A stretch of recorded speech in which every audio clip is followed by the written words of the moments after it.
Hi ಎಲ್ಲರಿಗೂ ನಮಸ್ಕಾರ. Welcome to Savi Sampada YouTube channel. ನೀವಿನ್ನೂ ನನ್ನ ಚಾನಲ್ಗೆ ಸಬ್ಸ್ಕ್ರೈಬ್ ಆಗಿಲ್ಲ ಅಥವಾ ಇದೇ ಮೊದಲು ನನ್ನ ಚಾನಲ್ ನೋಡ್ತಾ ಇದ್ದರೆ ದಯವಿಟ್ಟು ಸಬ್ಸ್ಕ್ರೈಬ್ ಮಾಡಿ, ಪಕ್ಕದಲ್ಲೇ ಇರುವ ಬೆಲ್ ಐಕನ್ನ ಕ್ಲಿಕ್ ಮಾಡಿ. ಇದರಿಂದ ನಾನು ಹಾಕೋ ಪ್ರತಿಯೊಂದು ವಿಡಿಯೋಕ್ಕೂ ನೋಟಿಫಿಕೇಷನ್ ಬರುತ್ತೆ. ಮಿಸ್ ಮಾಡದೆ ಎಲ್ಲ ವಿಡಿಯೋಗಳನ್ನು ನೋಡಬಹುದು. ಹೊಸದಾಗಿ ಒಂದು ಚಿಕನ್ ರೆಸಿಪಿ ಮಾಡಿದ್ದೀನಿ, ತುಂಬಾ ಟೇಸ್ಟಿಯಾಗಿ ಬಂದಿತ್ತು. ಅದನ್ನು ನಿಮ್ಮೊಟ್ಟಿಗೂ ಕೂಡ ಶೇರ್ ಮಾಡ್ತಾ ಇದ್ದೀನಿ. ಕೊನೆವರೆಗೂ ವಿಡಿಯೋ ನೋಡಿ. ವಿಡಿಯೋ ಇಷ್ಟ ಆದರೆ ಒಂದು ಲೈಕ್ ಮಾಡಿ, ಹಾಗೆ ಫ್ರೆಂಡ್ಸ್ ಫ್ಯಾಮಿಲಿ ಜೊತೆ ಶೇರ್ ಮಾಡಿ. ಹಾಗಿದ್ರೆ ಬನ್ನಿ ರೆಸಿಪಿ ಹೇಗೆ ಮಾಡೋದು ಅಂತ ನೋಡೋಣ. ನಾನಿಲ್ಲಿ ಮಸಾಲೆ ರುಬ್ಕೊಳ್ಳಿಕ್ಕೆ ಸ್ವಲ್ಪ ಒಣ ಕೊಬ್ಬರಿ ತಗೊಂಡಿದ್ದೀನಿ, ಹಾಗೆ ಸ್ವಲ್ಪ ಕಡಲೆ, ಚಕ್ಕೆ ಲವಂಗ, ಒಂದು 4-5 ಬಾದಾಮಿ, ಹಾಗೆ ಒಂದು 4-5 ಗೋಡಂಬಿ, ಹಾಗೆ ಶುಂಠಿ ಬೆಳ್ಳುಳ್ಳಿ ಜೊತೆಗೆ ಒಂದೆರಡು ಹಸಿರು ಮೆಣಸಿನ್ಕಾಯಿ, ಕೊತ್ತಂಬರಿ ಸೊಪ್ಪು ಇಷ್ಟನ್ನು ಒಂದು ಮಿಕ್ಸಿ ಜಾರ್ಗೆ ಹಾಕಿ ಅಗತ್ಯಕ್ಕೆ ತಕ್ಕಷ್ಟು ನೀರು ಹಾಕಿ ರುಬ್ಕೊಳ್ಬೇಕು. ಈಗ ಯಾವ ರೀತಿ ಮಾಡೋದು ಅಂತ ತೋರಿಸ್ತಾ ಇದ್ದೀನಿ.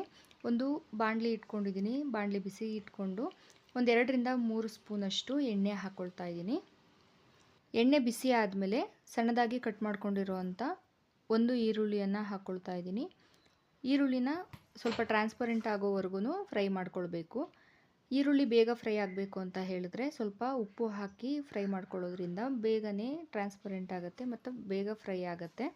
ಹಾಗೆ ಅಡುಗೆ ಕೂಡ ತುಂಬಾ ಟೇಸ್ಟಿಯಾಗಿರುತ್ತೆ. ಈರುಳ್ಳಿ ನಮಗೆ ಚೆನ್ನಾಗಿ ಉಪ್ಪಿಡಿದಿದ್ರೆ ಅಡುಗೆ ಕೂಡ ಟೇಸ್ಟಿಯಾಗಿ ಆಗುತ್ತೆ. ಇದ್ರ ಜೊತೆಗೆ ನಾನು ಸ್ವಲ್ಪ ಅರಿಶಿಣ ಕೂಡ ಹಾಕಿ ಫ್ರೈ ಮಾಡ್ಕೊಳ್ತಾ ಇದ್ದೀನಿ. ಈರುಳ್ಳಿ ಸ್ವಲ್ಪ ಟ್ರಾನ್ಸ್ಪರೆಂಟ್ ಆಗ್ತಾ ಇದ್ದಂಗೆ ಇದಕ್ಕೆ ಒಂದು ಕ್ಯಾಪ್ಸಿಕಮ್ನ ಈ ರೀತಿ ಸಣ್ಣದಾಗಿ ಕಟ್ ಮಾಡ್ಕೊಂಡು ಹಾಕ್ಕೊಂಡಿದ್ದೀನಿ. ಚಿಕನ್ಗೆ ಕ್ಯಾಪ್ಸಿಕಮ್ ಬಳಸಿ ಚಿಕನ್ ರೆಸಿಪಿ ಮಾಡಿದ್ರೆ ತುಂಬಾ ಟೇಸ್ಟಿಯಾಗಿರುತ್ತೆ.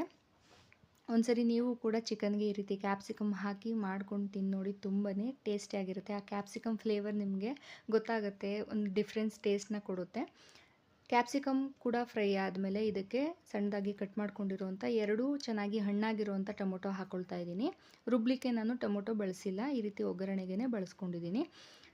ಟೊಮೊಟೊ ಕೂಡ ಬೇಗನೆ ಸಾಫ್ಟ್ ಆಗಬೇಕು ಅಂತ ಹೇಳಿದ್ರೆ ಸ್ವಲ್ಪ ಉಪ್ಪು ಹಾಕಿ ಫ್ರೈ ಮಾಡ್ಕೊಳ್ಳೋದ್ರಿಂದ ಬೇಗನೆ ಟೊಮೆಟೊ ಸಾಫ್ಟ್ ಆಗುತ್ತೆ. ಎಲ್ಲ ಇಂಗ್ರೀಡಿಯೆಂಟ್ಸು ಈ ರೀತಿ ಚೆನ್ನಾಗಿ ಫ್ರೈ ಆದಮೇಲೆ ಇದಕ್ಕೆ ಅರ್ಧ kg ಚಿಕನ್ ಹಾಕ್ಕೊಳ್ತಾ ಇದ್ದೀನಿ. ಚಿಕನ್ ಎಲ್ಲ ಚೆನ್ನಾಗಿ ಈ ರೀತಿ ಮಿಕ್ಸ್ ಮಾಡ್ಕೊಳ್ಬೇಕು. ಚಿಕನ್ ಎಲ್ಲದ್ರ ಜೊತೆ ಈ ರೀತಿ ಮಿಕ್ಸ್ ಮಾಡಿಕೊಂಡು ನೀಟಾಗಿ ಒಂದು 5 ನಿಮಿಷ ಮುಚ್ಚಳ ಮುಚ್ಚಿ ಬೇಯಿಸ್ಕೊಳ್ಬೇಕು.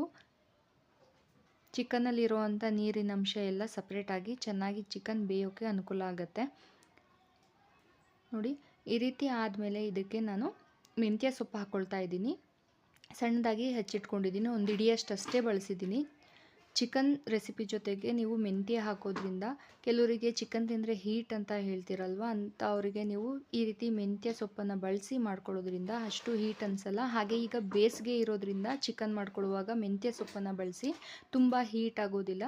ಮೆಂತ್ಯ ಸೊಪ್ಪು ತಂಪಾಗಿರೋದ್ರಿಂದ ಚಿಕನ್ಗೆ ಹೊಂದ್ಕೊಳ್ಳುತ್ತೆ.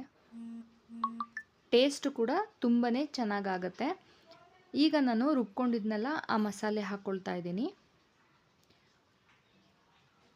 ಯಾವಾಗಲೂ ಒಂದೇ ರೀತಿ ಟೇಸ್ಟ್ ಬರೋ ರೀತಿ ಚಿಕನ್ನ ಮಾಡ್ಕೊಂಡು ತಿನ್ನೋದ್ರ ಬದಲಾಗಿ ಈ ರೀತಿ ಏನಾದರೂ ಡಿಫ್ರೆಂಟಾಗಿ ಮಾಡ್ಕೊಂಡು ತಿಂದು ನೋಡಿ, ತುಂಬಾ ಚೆನ್ನಾಗಿರುತ್ತೆ.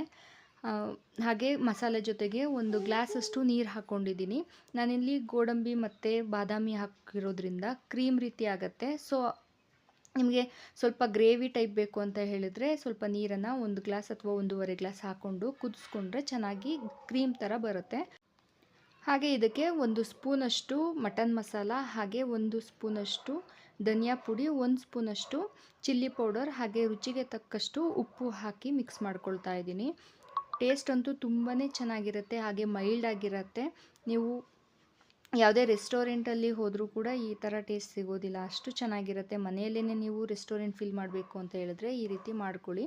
ನಾನಿಲ್ಲಿ ಗೀ ರೈಸಿಗೆ ಮಾಡ್ಕೊಂಡಿದ್ದೆ. ನೀವು ಇದನ್ನು ಚಪಾತಿ ಅಥವಾ ಪರಾಟಗೂ ಕೂಡ ಮಾಡ್ಕೊಳ್ಬೋದು, ಅಥವಾ ಅನ್ನಕ್ಕೂ ಮಾಡ್ಕೊಳ್ಬೋದು. ಯಾವುದೇ ಊಟಕ್ಕೂ ಕೂಡ ಈ ಒಂದು ರೆಸಿಪಿ ನಿಮಗೆ ಸೂಟ್ ಆಗುತ್ತೆ, ಅಷ್ಟು ಟೇಸ್ಟಿಯಾಗೂ ಕೂಡ ಇರುತ್ತೆ. ನಿಮಗೇನಾದರೂ ಸ್ವಲ್ಪ ಸ್ಪೈಸಿಯಾಗಿ ಬೇಕು ಅಂತ ಹೇಳಿದ್ರೆ 1-2 ಚಿಲ್ಲಿನ ಜಾಸ್ತಿ ಹಾಕ್ಕೊಳ್ಬೋದು. ನಾನು ಮೈಲ್ಡ್ ಆಗಿರಲಿ ಅಂತ ಹೇಳಿ 2 ಚಿಲ್ಲಿ ಹಾಕಿ ಮಾಡ್ಕೊಂಡಿದ್ದೀನಿ. ಈಗ ಇದನ್ನು ಒಂದು 5-10 ನಿಮಿಷ ಚೆನ್ನಾಗಿ ಬೇಯಿಸ್ಕೊಳ್ಬೇಕು. ಅಗತ್ಯ ಅನಿಸಿದ್ರೆ ಮುಚ್ಚಳ ಮುಚ್ಚಿ ಬೇಯಿಸ್ಕೊಳ್ಬೋದು. ಮಸಾಲೆ ಎಲ್ಲ ಚೆನ್ನಾಗಿ ಬೆಂದಿದೆ ಅಂತ ಹೇಳಿದ್ಮೇಲೆ ನಾನು ಒಂದು ಅರ್ಧ ಸ್ಪೂನಷ್ಟು ಕಸೂರಿ ಮೇಥಿ ಹಾಕಿ ಮಿಕ್ಸ್ ಮಾಡ್ಕೊಳ್ತಾ ಇದ್ದೀನಿ. ಇದನ್ನು ಹಾಕೊಳ್ಳೋದ್ರಿಂದ ಗ್ರೇವಿ ಫ್ಲೇವರ್ ಕೂಡ ತುಂಬಾ ಚೆನ್ನಾಗಿರುತ್ತೆ.